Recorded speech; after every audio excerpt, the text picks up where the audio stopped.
հետաքրքիր պահ, որ ուշադրությունս գրավեց։ Այստեղ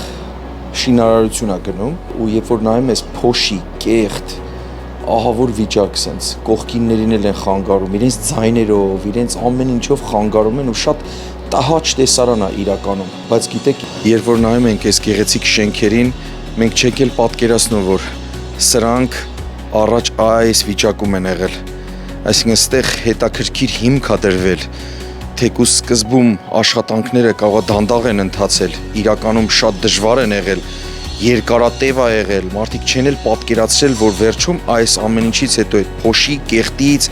ջանքից, եռանդից հետո այս պատկերն է լինելու, այս գեղեցիկ պատկերը, ինչ գեղեցիկ շինություններ են այստեղ,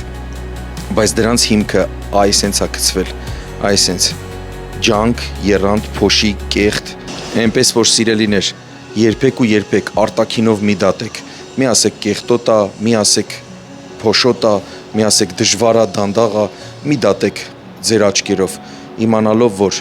վերջում փառահեղ է լինելու ամեն բան, թեկուզ սկզբում դժվար, բայց հետո հրաշալի է լինելու, Աստված օրհնելով օրհնի, երբեք չընկճվեք,